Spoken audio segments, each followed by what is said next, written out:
Call the City of Milton Common Council meeting to order on Tuesday, March 3rd at 6:01 p.m. Can I get confirmation of appropriate meeting notice? The agenda was posted at Dave's Ace Hardware, Piggly Wiggly, and Milton City Hall.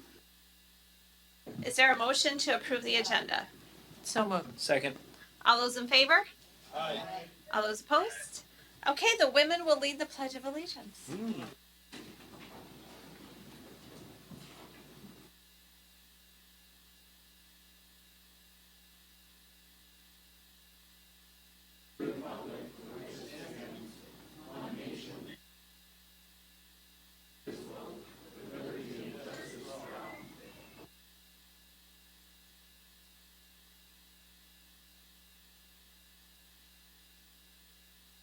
Proclamation recognizing March as Women's History Month.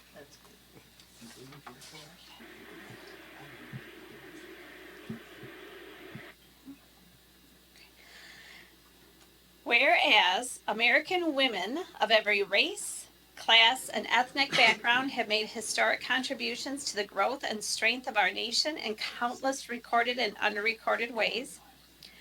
Whereas American women have played and continue to play critical economic, cultural, and social roles in every sphere of the life of the nation by constituting a significant portion of the labor force working inside and outside of the home. Whereas American women have played a unique role throughout the history of the nation by providing the majority of the volunteer labor force of the nation. Whereas American women were particularly important in the establishment of early charitable, philanthropic, and cultural institutions in our nation. Whereas American women of every race, class, and ethnic background served as early leaders in the forefront of every major progressive social change movement. Whereas American women have served our country courageously in the military. Whereas American women have been leaders not only in securing their own rights of suffrage and equal opportunity, but also in the abolitionist movement, the emancipation movement, the industrial labor movement, the civil rights movement, and other movements, especially the peace movement, which create a more fair and just society for all. And whereas women have played a notable role in the development of the Milton community, including those involved in the Ladies Club of Milton Junction, also known as the Fortnightly Club, which established the first public library in 1906 when the group purchased $10 worth of books to be used as the beginnings of a public collection. And whereas, despite these contributions, the role of American women in history has been consistently overlooked and undervalued in the literature, teaching, and study of American history. Now, therefore, I, Anissa M. Welch, Mayor of the City of Milton, County of Rock, State of Wisconsin, do hereby designate March as Women's History Month and encourage the celebration and recognition of this month throughout the City of Milton.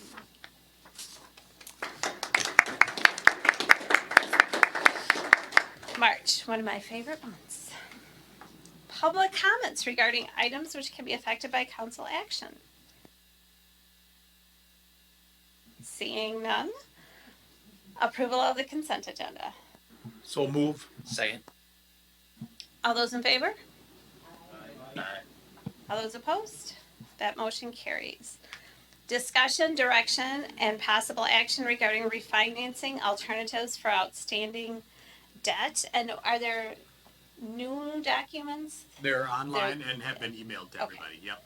So they are the documents that are on the agenda center, and they were emailed out today as well. As had mentioned in the memo that we had prepared last week and then updated this morning, due to the kind of the unprecedented drop in interest rates, Baird Financial Consultants reached out to the city of Milton to see if we were aware of the refinancing opportunity that is now presented to us in terms of some of the city's outstanding debt. What's left on the books that hasn't already been refinanced at some point in time during the issuance is the Public Works facility, which we had already kind of anticipated refinancing this fall.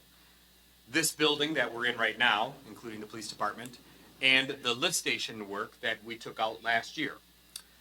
Because the interest rates have dropped considerably and are, in some cases below 2%, the ability to refinance these last pieces of debt presents an excellent opportunity to realize some real savings over the life of this debt, because some of this debt is relatively new in terms of debt in the debt world.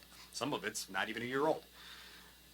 So in looking at the information that is available to us, we believe that we can potentially save over $290,000 over the next 10 years, which is a substantial amount of money. And that $290,000 is net of any issuance costs or reissuance costs or costs associated with the refinancing activity.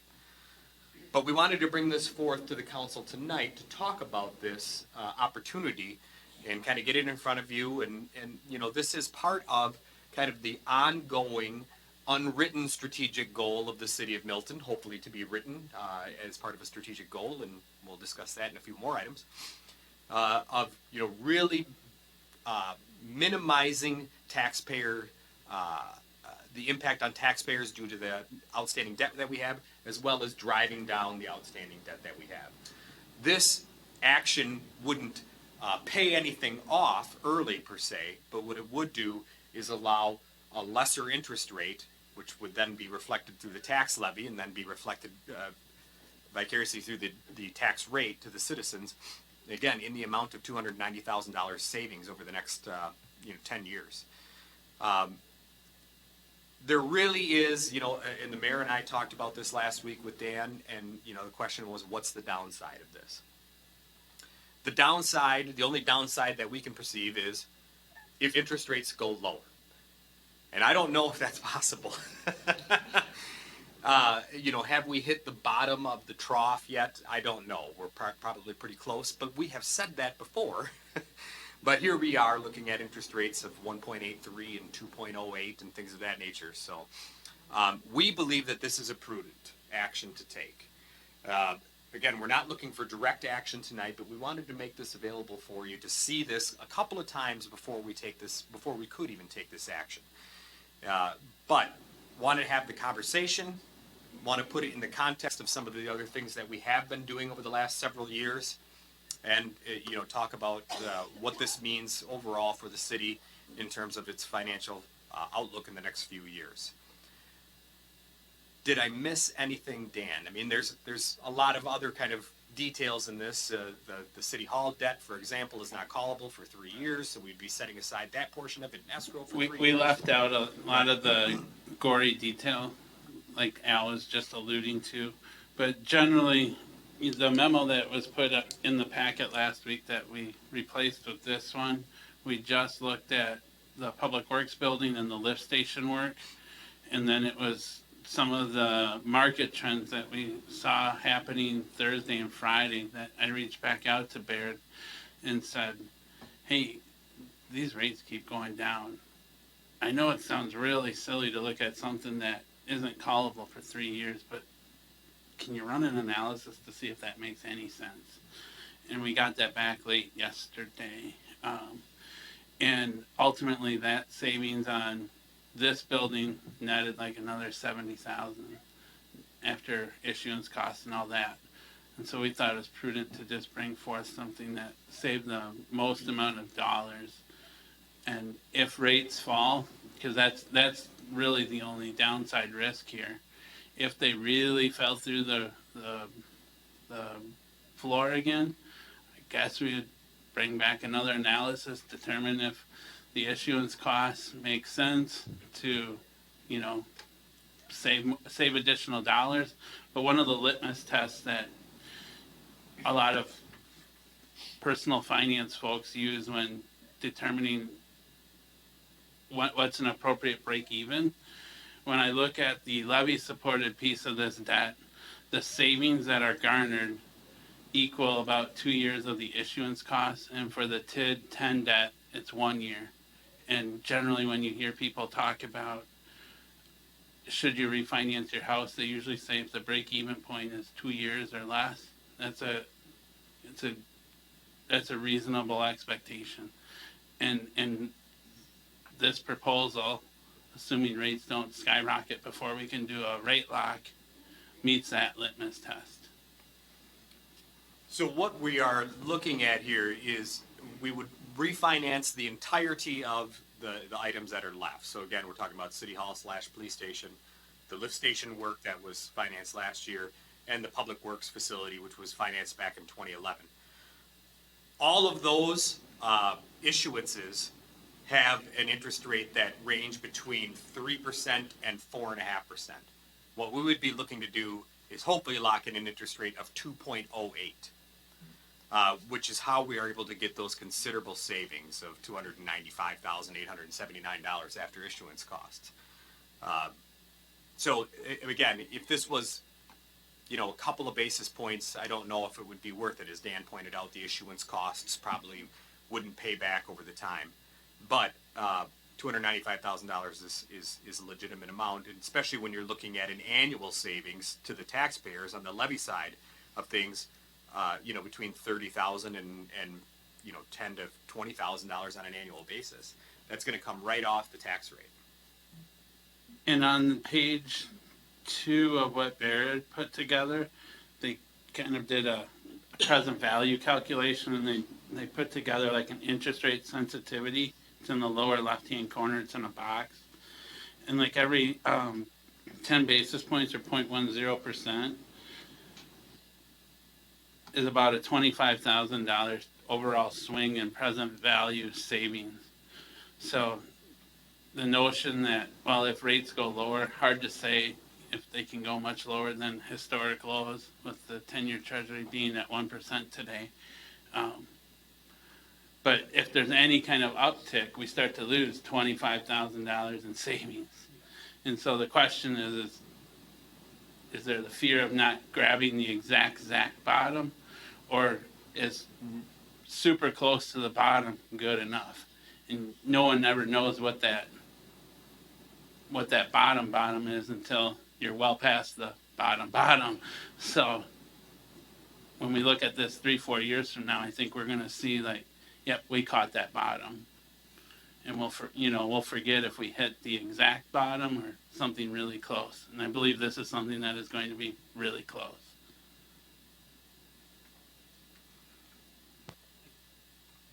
Is there a benefit to waiting till April, I guess is the question. Flip a coin? I really don't know. Right. It's really hard to say. It is really hard to say. That's why I asked. If I knew that answer, I would bring this forth. If I knew rates are going to go, yeah, right. But I mean, we are in. To watch the 10-year Treasury drop 40 basis points in 10 days is unheard of, without much Fed action up until today. So could we act now? That's my. well, we can't, as I kind of lay out in the timeline, I saw. we can't do a rate. The bank that's going to buy this has to underwrite us and stuff, and that's about a 2-week process. So hopefully 2 weeks from now on St. Patty's Day, I'll be able to give you something much more definitive, and we'll be able to do an actual rate lock. And for what it's worth, these numbers were put together using data as of, I think, the close of business last week, Wednesday. So more than likely, the rate we would get would be lower if all things being equal today are still true 2 weeks from now. So Dan, if the rate does become lower, do we have the opportunity to take that rate? Right, we are not in. If it's we between this we your haven't timeframe? locked anything in yet. Okay. So depending on what happens in the next 2 weeks, if we want to try to lock this in as soon as possible, it could be higher, it could be lower. Time will tell in the next 2 weeks. The key is, the tipping point is right now we're talking about a 2.08% interest rate. Unless that interest rate climbs to 3%, which is highly unlikely, the cost benefit analysis would still be on our side in terms of long-term savings. It just wouldn't be nearly as much in terms of long-term savings. Yeah, you can see that in that interest rate sensitivity analysis. That's in that lower left-hand corner. So if rates went up a third of a point, we're going to lose $80,000 in savings, in present value savings. You still are ultimately benefiting the taxpayer. Right. Right. Right. So even if they do go up 0.3%, we'd still be saving $166,000 over a 10-year period. If they went up, maybe we went add that third leg with this building. We'd have to re-examine that to make sure that everything still makes sense. But I'm not one to get greedy on these kinds of things, so my attitude would be to move with all due haste, and to lock it in as quickly as we can, understanding that we don't know what's gonna happen in the next 2 weeks, but if it's possible for us to lock it in and bring it back for a vote, and get whatever, I'd be for that. the bank that's buying this said that when they do a rate lock, it's good for 60 days then. So the actual approval of the loan would actually be on April 8th if we can hit all the deadlines and get all the information to the bank and get approved and all that good stuff. But we would lock it in. But we would lock it in 2 weeks from tomorrow. If it changes, if the rates change, do we need to meet again ahead of that in order to stay on this schedule, or how will you address that? The bank, in order to even approve us to make us credit worthy, was the term Brad Viget used from Baird, is probably a 2-week process. So I don't foresee us needing to do a special meeting because the process will play out until probably the 13th of March anyway. So then we're going to meet 2 business days later. So.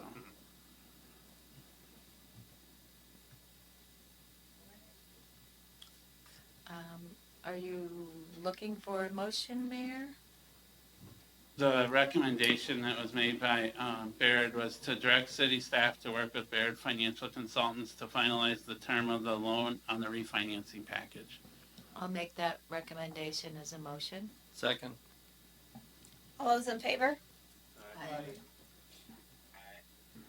All those opposed? Okay, that motion carries. The next item on the agenda is a budget amendment. So this next item on the agenda, we have a memo that discusses basically the next 2 items on the agenda. So Resolution 2020-03 and Resolution 2020-04, which are both kind of budget resolutions.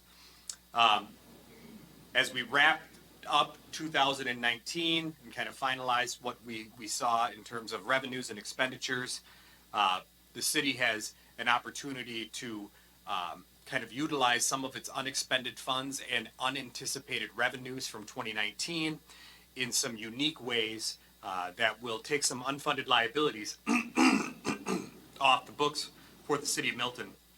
The first being the post-employment benefit liability.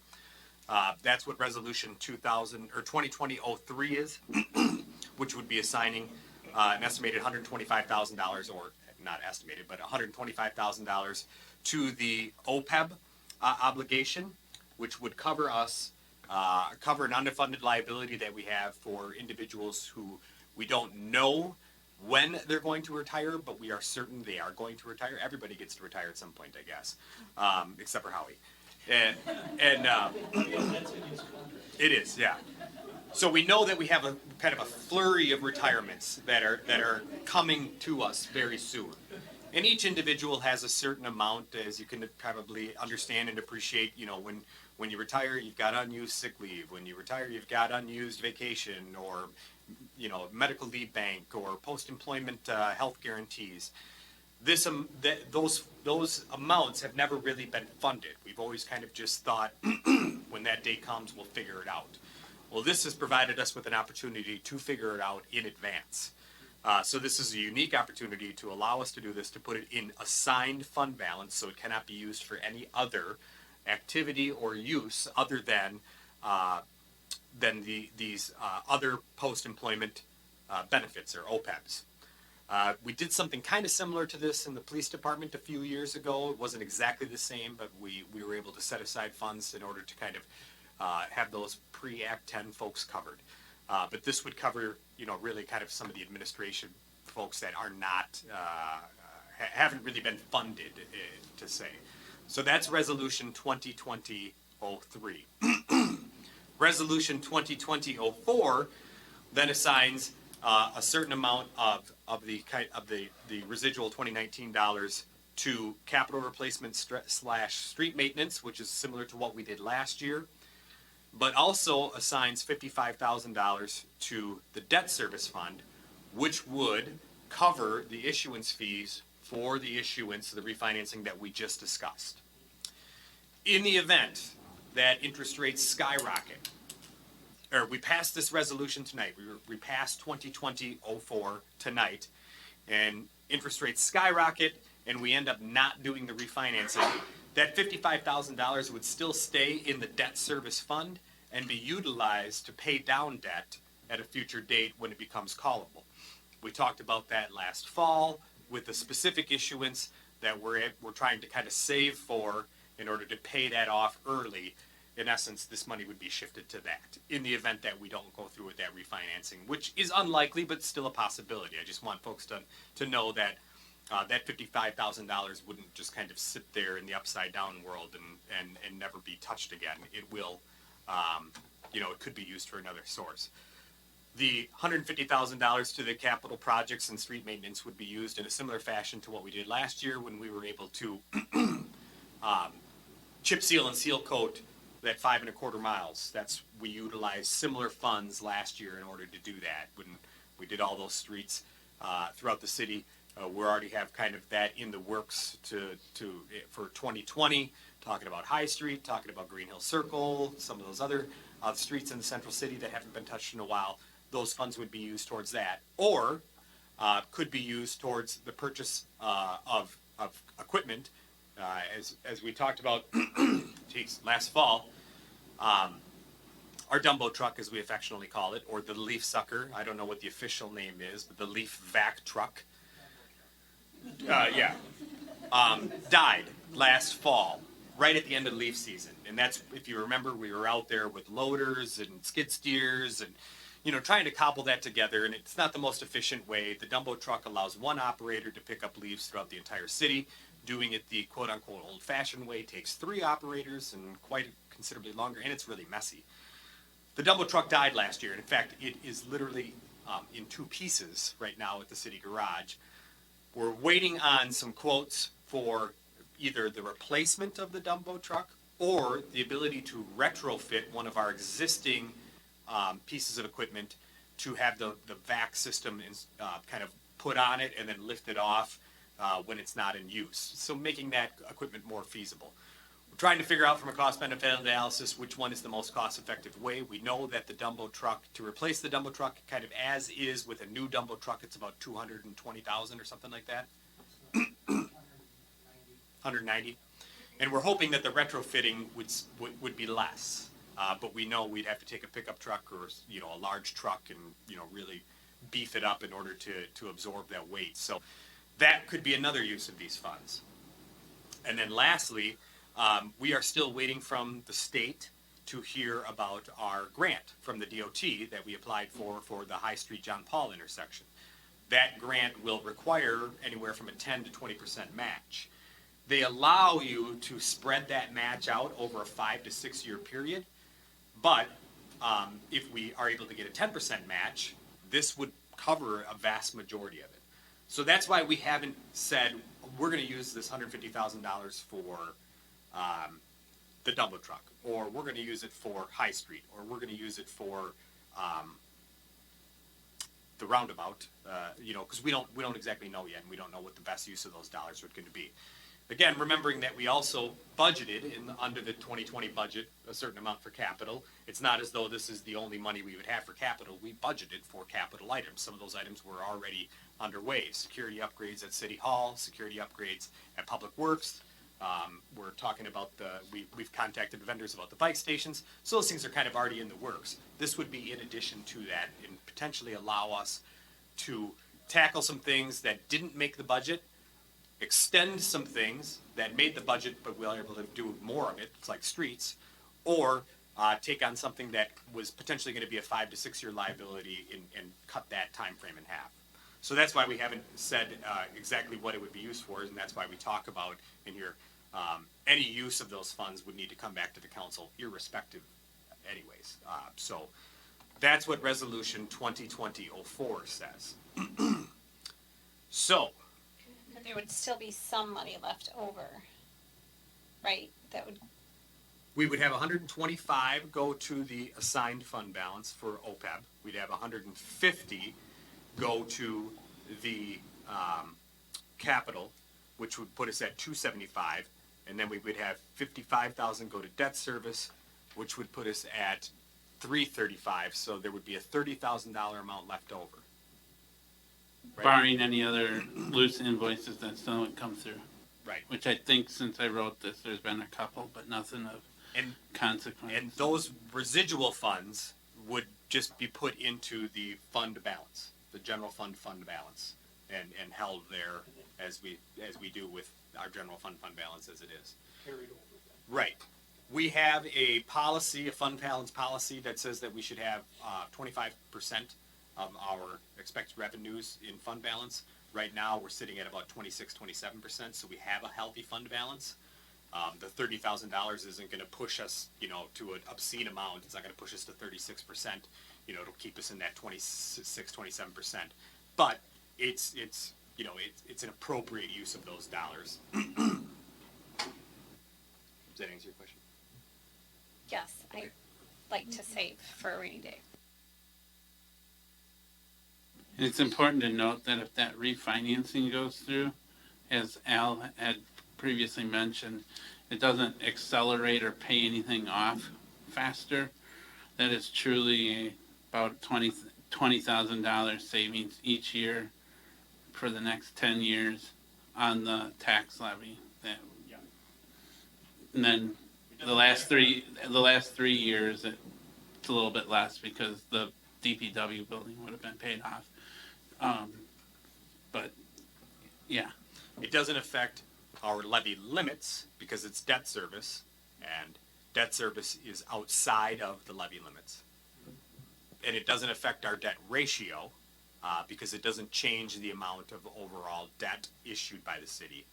But it does affect the levy, the amount that we would need to levy in order to pay the debt service, which therefore would translate directly to the tax rate, frankly. It gives us a leg up on the accelerated payment of, yes, and actually, Yes. if we wanted y- yes. we'd have a portion of what we need to maintain that accelerated payment schedule. Correct. If we follow that schedule that I put together in October and November, we could still follow that same timeline, and we'll still have less debt service than what was illustrated Yes. back in November. Al and I did the quick the math. napkin math on it today. It was like Just- 26,000. It's still the same number. But you'll recall, this year, we actually had to add to the levy in Right. order to do that. And Correct. we would have to add to the levy less to maintain this schedule. That is Correct. That is correct, yes. Because if this refinancing falls exactly the way it's shown, and we look at just what our required debt service payment is and what we actually levied last year, the overall decrease is like 75,000. Right. It's a big number. So, and we have 3 more years available to essentially collect about $160,000 to pay off that last year, that 2016. So, about 50,000 a year gets us really close. I'll move for adoption of resolution 2020-03. Second. All those in favor? Aye. Opposed? Motion carries. Next resolution. I'll make a motion to adopt resolution 2020-04, amending the City of Milton 2019 annual budget. Second. All those in favor? Aye. All those opposed? The motion carries. The only other thing I would add to that resolution on the OPEB component, it's important to note that does not address every single employee. No. That is just the ones that are within the next 12 to 24 months. So So again, not Howie. No. Dan can't. Dan's younger than I am. He can't retire for a long time. I just didn't want everyone to think that took care of everything. It's just the foreseeable and knowing things that are easily calculatable. But then aren't we will still have this as an ongoing fund that we'll continue to have for future beyond that? I mean, the council always has the discretion to assign fund balance. The council can unassign this at the next meeting if they want. Yeah, that's true. Good Um, point. But when I originally wrote this, I thought I'd be needing these financial statements too for a rating call this fall, which looks like that's not going to happen. But some of it was to be able to illustrate to the rating agency, hey, we've got money set aside for various things that are foreseeable in the next 2 to 4 years. That was part of the purpose of doing these resolutions. So our financial statements year over year looked fairly consistent, and it showed dollars going into capital projects being utilized and spent on community needs and things of that nature. So that was the original intent, because we actually wrote this 2 weeks ago, and then Yeah, then I took the phone call last Monday and spent the past week working on the refinance thing. So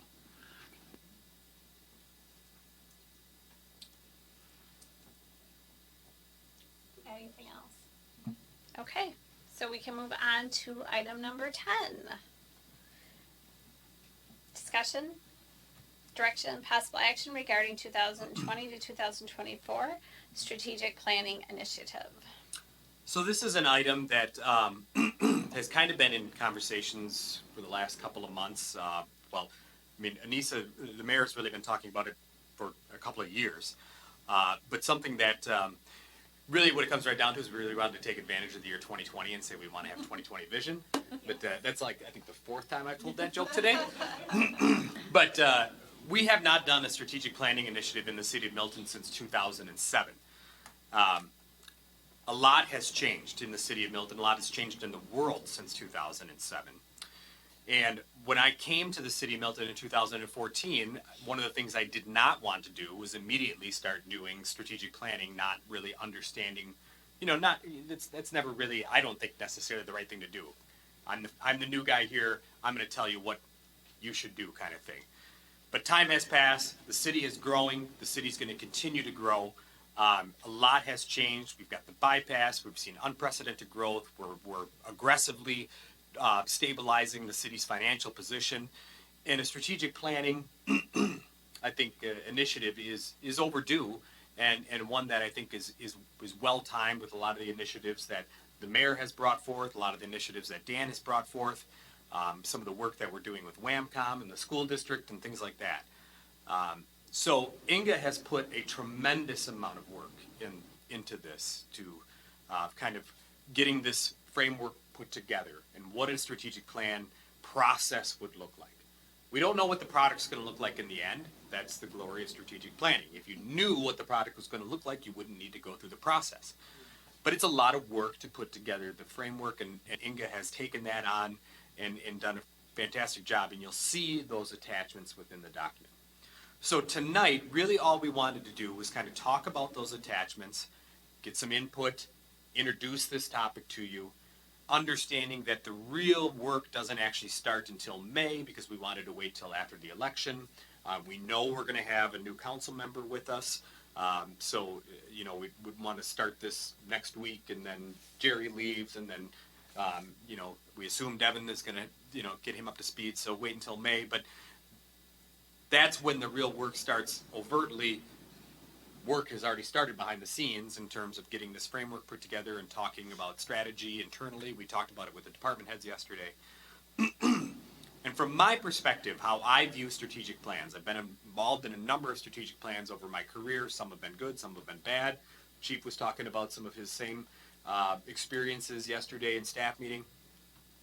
What I really hope to gain out of this process is I view strategic plans as kind of the litmus test for decisions. When we are faced with decisions as a council, as an administration, as a staff, and maybe we don't know which direction to go, or maybe we absolutely know which direction to go, but we still want that affirmation. A strategic plan allows you to hold that decision up and say, does this match our strategic plan? Does this match a strategic objective? Does this match a strategic goal? And it gives you affirmation in your decision-making process, and it also, more importantly, in my opinion, allows you to make decisions in a global context, as opposed to making decisions on a case-by-case basis or in silos. We were faced with a discussion last December 30th. We called a special meeting to talk about, you know, what did we even talk about? Early payoff. Early payoff of debt. You know, internally, that decision was certainly not made in a silo, but externally, it might have felt that way. If we have a strategic plan that we can point to, we can say with confidence to ourselves and to the public that these decisions are not being made in a silo. These decisions are being made strategically, as outlined in our strategic plan.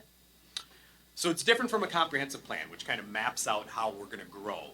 That's a plan that is not really flexible to a certain degree as well. I view this as a living document, an organic document. We talked about yesterday how we'd want to review this on an annual basis. Those are kind of my thoughts on what strategic plan is. But this is something we're all going to hopefully own in the end and feel good about. But I kind of wanted to at least give you my thought process of how, at least, I am kind of entering this. There's a lot of information in there that Inga has pointed out or has put together in terms of community focus groups, in terms of council focus groups, in terms of getting the business community involved, getting the students in school district involved. So we really want this to be kind of a community initiative, but the ultimate authority rests with this body. So that's my preamble ramble. So I think it fits very nicely with declaring 2020 the year of the community, because this really is a community-wide project that we will want to have the community involved with and the entire council backing. The other thing that I look at when I was thinking of strategic planning, which Al is right, I've been talking about it for a really long time, almost since I've been elected to the city council. And I really appreciate all the work that Inga put into it, because these documents are very well thought out and very intentional for your review. But it also gives future councils and future staff a framework to look at moving forward. I'm not always going to be mayor. We're not always all going to be on the council. And at least this is a foundation for people to work off of. And it kind of encapsulates like what our intentions were and what we were thinking of. So, you know, oftentimes we'll have discussions about previous decisions that councils may have made, and maybe we didn't agree so much with them, but at least this kind of solidifies what we're thinking and what our intentions were for future councils going forward, and really for historical documentation when maybe 50 or 100 years ago people look back at the Milton House and you know this document is there or whatever, then you know it solidifies that. So I am very much in favor of doing this process, but ultimately, you know, you all have to do the work too, and have to be leaders in the community and discussing this and promoting it so it can really be a successful project. And I guess I'm thinking that the staff was in favor of it.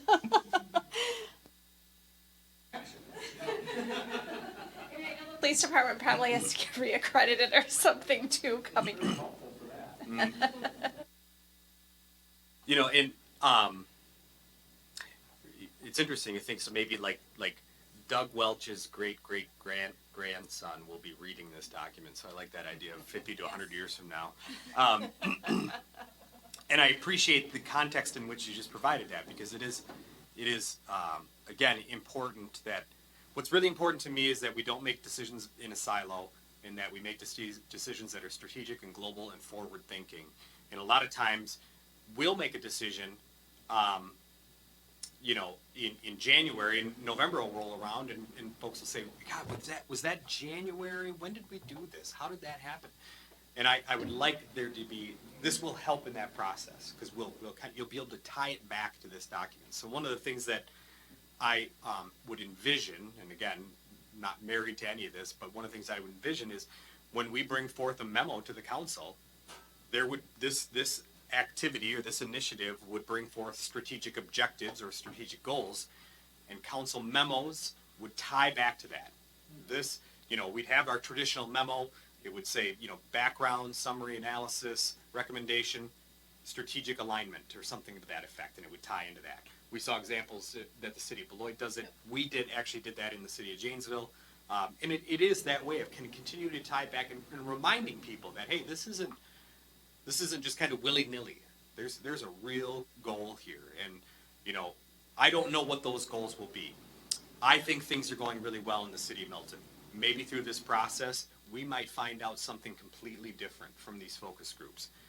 You know, we believe that the city of Milton can be debt-free in the next decade. But maybe that doesn't make any sense to anybody outside of, you know, Dan and I don't know. But if people understand that and they agree with that and say, yeah, that's an admirable goal, okay, when we make decisions like we made tonight, we can tie that back and say, yes, this meets strategic objective 2. Right. Strategic objective 2 is to make the city debt-free within the next decade. But I would want those objectives to be measurable. You know, if we create an objective that says we want to make the city of Milton less jealous, I don't know how we would do that. So, you know, I want it to be reasonable too. And we're not jealous people, it's other surrounding communities that are jealous. So we just want to be humble to make Yeah. this, you know. We want to make When the city we- of Milton more humble. Yeah. We made, you know, a list last year Yeah. about the things that we wanted to accomplish. Would we do that in addition to this so that we had annual goals that fit in with this, or? I'm all in is- favor of it. Yeah. I mean, Yeah, that's my opinion. I am too, but That's my I'm kind of opinion, like a goal-oriented, objective, measurable, check the boxes. Let's be able to demonstrate our thought processes and that we're making progress. So it'd be helpful, there's some things that come to mind, like defining what sustainability is in our community, defining what quality of life is in our community, and having goals around that. I like that idea, and I like the annual review then of some of those things. I really like the idea of this also, and I fully support the project. I just have one question, and Inga has done an awesome job with this. And she's also doing an incredible job with the census, which we all know is also taking place this year. So I just want to make sure that she has people supporting her so that she's not getting overwhelmed. The nice thing about these two projects is that hopefully all the census promotion will be done by the time we start this, because everyone in the city is going to be responding to the census by Census Day. Right? Which is April 1st. So that's another kind of strategic reason why we're waiting until May. Things are going to calm down a little bit too. And then during that 2-month period, we can do a lot of prep work, getting the surveys set and developing focus groups and kind of doing some of that behind the scenes stuff to make sure that this process goes smoothly.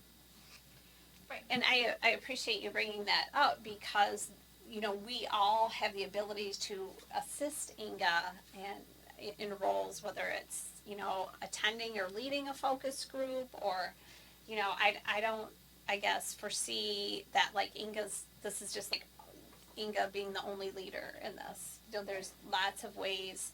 I mean, we don't want to make it more difficult by interjecting ourselves into the process either. But, you know, that when Inga says, well, we're going to do this group, like I would anticipate that council members would show up or participate or lead or, you know, promote it on social media, talk about it at different community events that you attend to. So, like, we're all in. And it doesn't seem like a burden to Inga. And if we become a burden, that she would tell us. She can do better without us. Team building. Yeah. But thanks, but no thanks.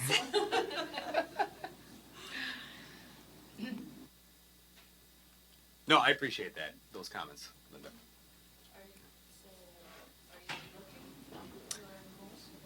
I don't necessarily think that we need a motion per se.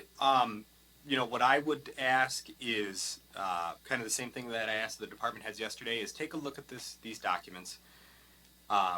You know, Inga and I have looked at them. Inga's probably looked at them a million times. I've probably looked at them a dozen times. And every time we look at them, we think of something new or think of something to add or think of something to change. So, you know, that could go on until next May.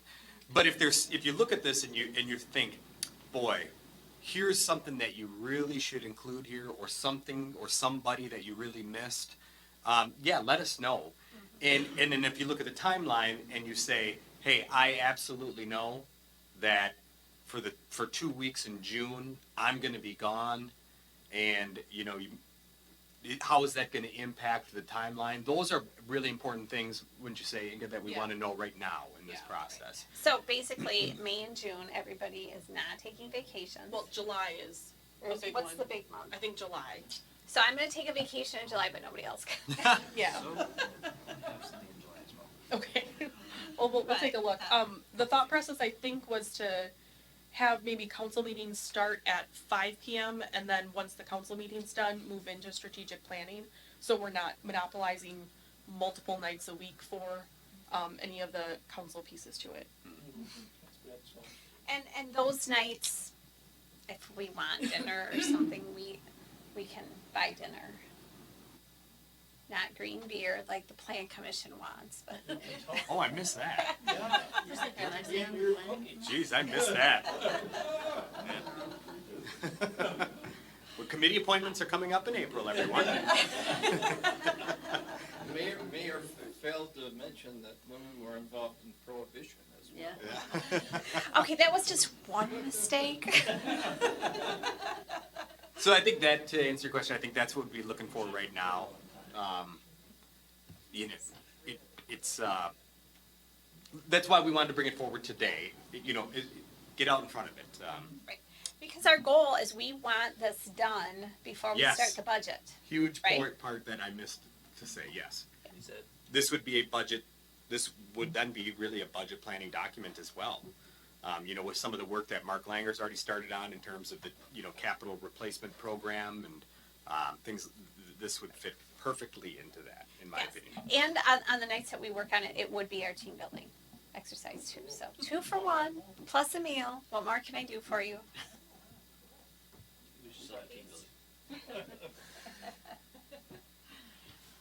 So, Inga, did I miss anything that you can think of? Mayor, did I miss anything that we talked about? I don't think so. Just Okay. like you said, take a look at the dates, and if we need to adjust some things, then we can look at doing that too. I tried to keep most of the nights to Tuesdays. There's, I think, 1 or 2 community nights that are on Thursdays, I want to say. So just take a look at those, and then we can adjust where needed. But at some point, we have to finalize the document. So, within, I mean, I guess I would say give us a deadline because we can't, just like Al said, you look at it and you think, oh, what about this or what about, and we had a long conversation, all of us, and you can always think of more things or whatever, but at some point we have to have the final planning documents, and they have to be somewhat set a little bit. Maybe we put this on the March 17th agenda again, and folks, if you're thinking about this, over the weekend when it's supposed to be 62 on Sunday or sunny, and you want to send me an email, please do. If you want to wait to bring your comments to the 17th, that's fine as well. But maybe we'll just have like maybe we just have a standing item on the I agenda think as we'll moving do. forward. We'll do If we've that. got nothing to discuss, we don't discuss it. Yep. We have done that in the past with other items. So one of the first things we're probably going to be doing is starting recruitment for the focus groups, the community focus group, and then the one that we're talking about having for high school students. So probably after the next meeting is when I'll have an application available, because we don't want it just to be the same, 15 people that we see at everything. We want to try and get more community members involved. So going through an application process and trying to get more people involved, I guess, is the goal. Yeah, and with the high school one, like, we have to have that all wrapped up, before final exams and stuff, so that's time sensitive too. I would just say, remember that this is an ongoing process and we'll learn from the first time around and adjust accordingly. Yeah. So it doesn't have to be perfect, and go forward from there. One idea that we found to be very helpful working on strategic plans for libraries is we would do a lot of the focus groups as what we refer to as affinity groups. And the idea being that when you do the focus group, the questions are the same, but some of the groups are based on shared characteristics. So with libraries, we do, one with parents of preschool kids, and another one with small business people. You ask the same questions, but you get very different answers because this group is really focused on what can you do for my child. And this one is focused on what can you do for my business. You still want to have some general ones where, you mix it up. But I suggest that we look at that in terms of the focus group kind of framework. At the strategic planning training that I went to, they split the group up, because there was maybe 15 to 20 people there, and split them up based on which department they represented. So all of the administration was together, the library folks were together, the public works were together, and then posed a question of what challenges would your community face if it all of a sudden grew by 30%, the population. So looking at same kind of scenario, different, thought processes in different departments, but yeah, we could do something similar with community members too, I think.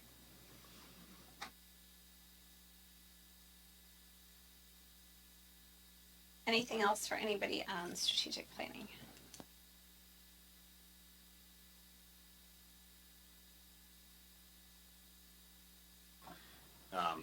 This is not the last you'll hear of it.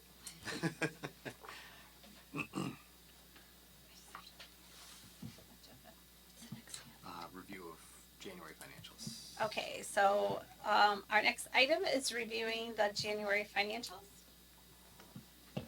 Nothing overly exciting. Nothing's over budget, which is good because we're only 1 month in. So I guess if people have any questions, I'll try my best to answer them. But I've been working on the refinancing the last week and a half, so.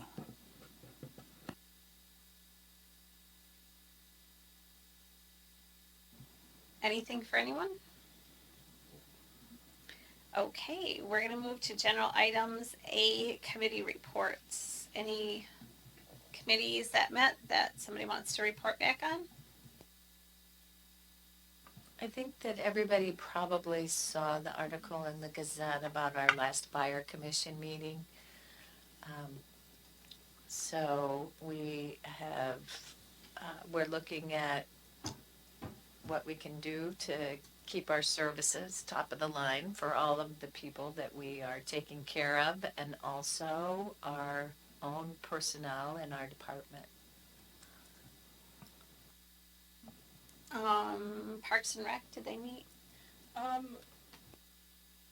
No, Parks and Rec had a snow day on February 17th, and then we decided that we were just going to wait to meet until March 9th, because we had to move from March 16th anyway. Complicated scheduling for Parks and Rec. But Story Gardens did meet on, what day was that? Fairly recently. So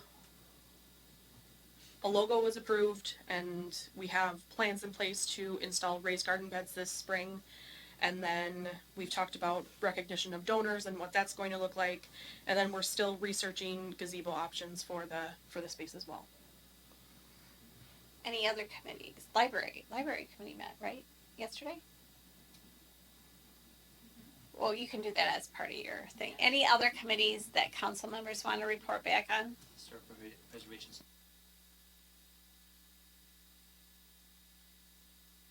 Okay, good. Yep. All right, so we'll get to staff reports. Chief.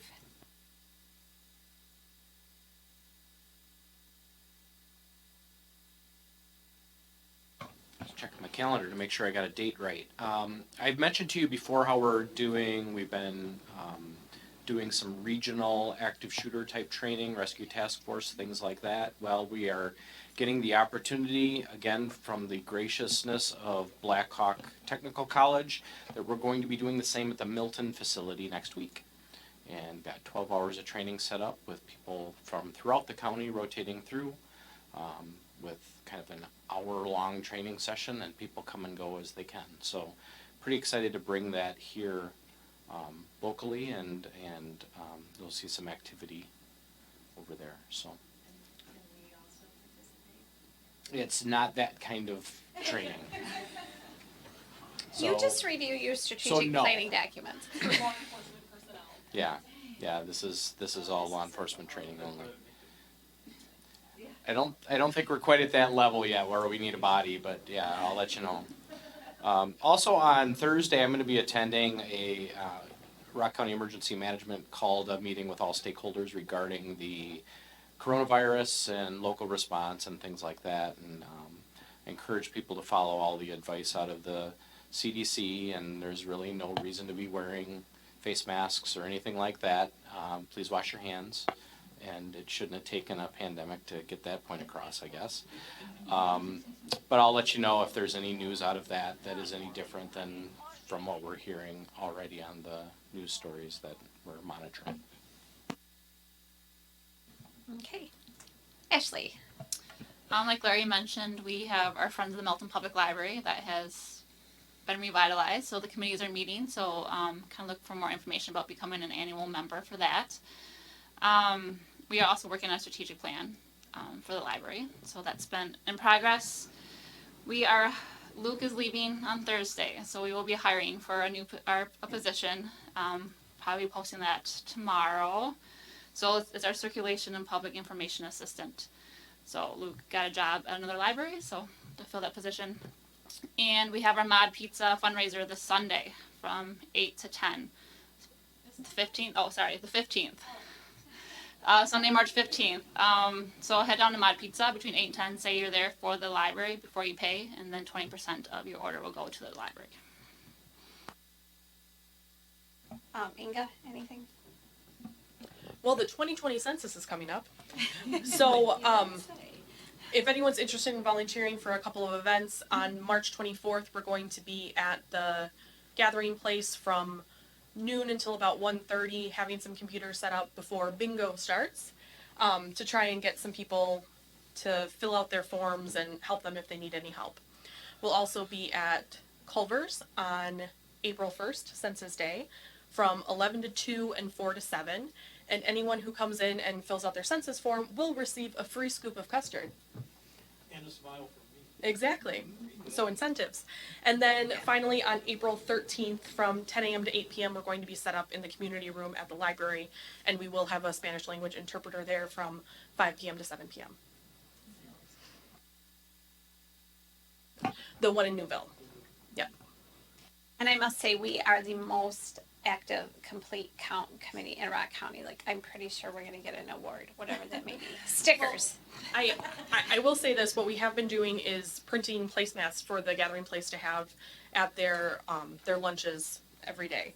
So just to give a little bit of information about the census, and Jerry Huffman, our regional representative for the census, did do a presentation about the placemat idea at a national census event in Chicago recently. Do So, we get like 10 extra people? I mean, I wish, but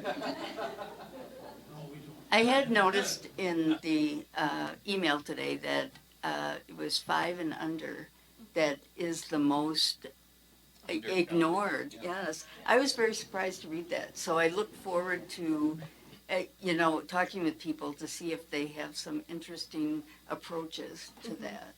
yeah, and the difficult thing with kids under 5 is that a lot of times it's people in different living situations. So it could be a foster child that you have that you didn't know you should have counted in your home, or divorced parents that split custody of the child and trying to figure out where the best place to count that child is.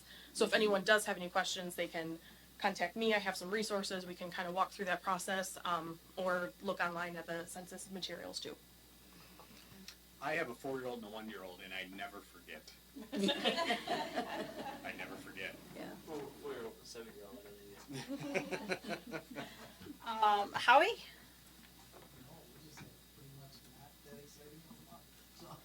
Well, what the heck? I drove in a blizzard to Beloit this morning. Yeah. No You kidding. you did salt this morning.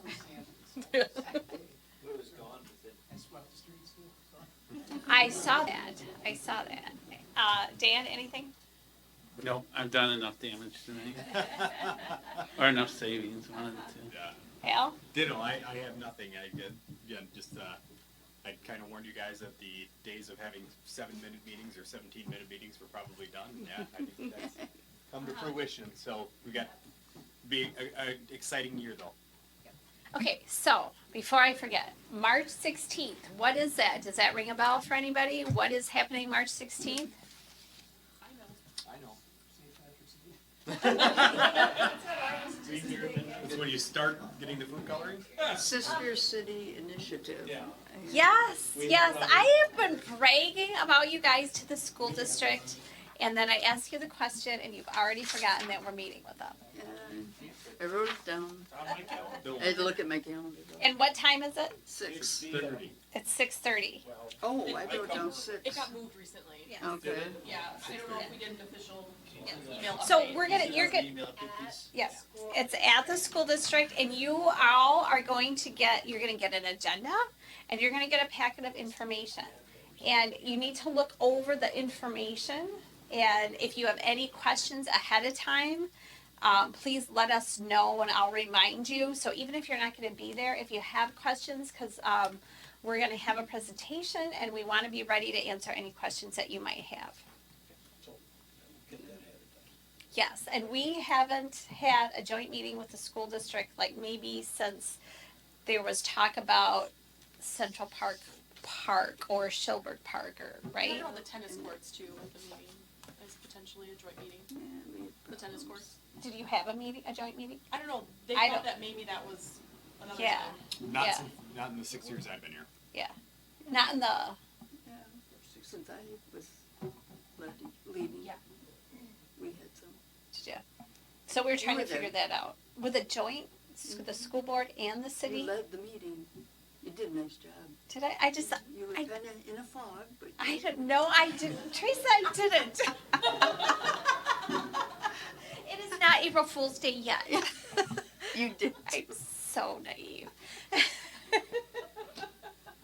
Gullible, I guess. Do we have any meetings scheduled with the township? Okay, we can only do so many joint meetings, so that, Monthly joint you know, commission? strategic, do you want that to be a strategic plan objective to meet more with the town?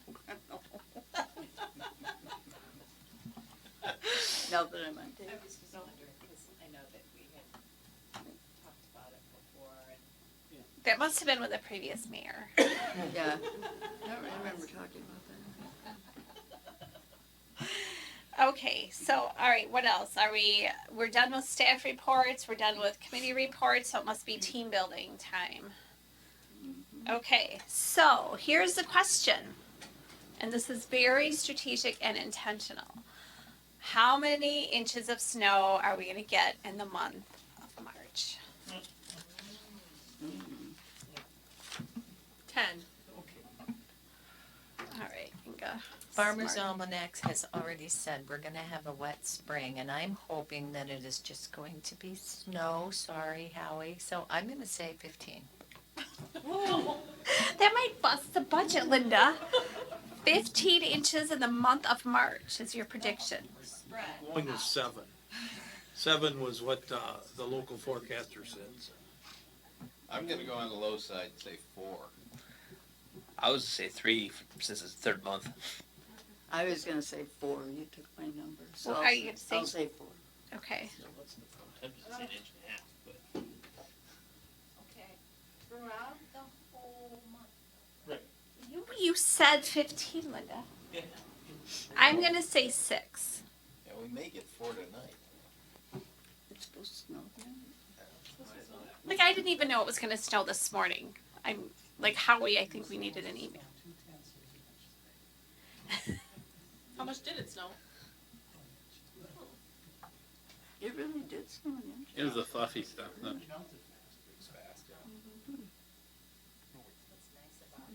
I'll go with 2 7/8. I thought it was going 2.08. I know he 4 1/4. 4 1/4. And she'd run a 2.5. I'll go with 5.5. She'd run a 2 and. With 3/4. School to have like 875 is the decimal. I might yours a fraction. Is this like Price is Right where I bid $1 now? 'Cause Yeah. Y'all are over. Right. I think we're done. Howie, we're done as of today. Wow. Wow, that is, Pack based it up. on the short-term forecast, you're probably right. 16 months. The rest will be. We just have Mark and Howie that are left for their predictions. Yeah. Yeah, you won last time too. Yeah, last time we did this, Last time we had a snow thing. No, you can't take 0 unless we have a drought. 2.9. Just went above Dan. Can I change mine to 2 and 13/16? Oh, God. 5. Go metric. 5. Go metric. 11 millimeters. 65 All right, millimeters. all right. So don't let the cleaning people take this sheet. I would take it with you. I'll take it. It could disappear and it would go in my recycling Is mix. it in pencil, though? Do you have that in the minutes? I have that you conducted a team building exercise. The more words that get put into the minutes, the more we have to pay for them in the paper, so. Oh, right. Okay. Just put a subnote saying how we've already won. We gotta pay for that sign. Anything? Can we we should, maybe for an April Fool's joke, we should submit our minutes in shorthand to the courier. Leanne already does. She puts it in as few words as humanly possible to get the point across. Great idea. All right, our next meeting is when? March 16th. The day after our meeting with the school district. Our next meeting is March 16th with the school district, and then March 17th back here. So lots of team building opportunities for us. We're team building with the school district, right? Sister City is a big team building. Oh yeah. Make sure you put that. I think they have their team building on Facebook. We have to have I think we need to make a request for that meeting. Yeah, yep, we can do that. Do you want me to put team building on? Sure. Why not? Why not add an extra half hour? Yes. Great. Yeah. On their meeting? On our joint meeting, we're going to do team building with the school district. Yeah, why not? Okay. Let them have fun too. Already done. Is there a motion to adjourn? So moved. All those in favor? Opposed? I'll see you on the 16th.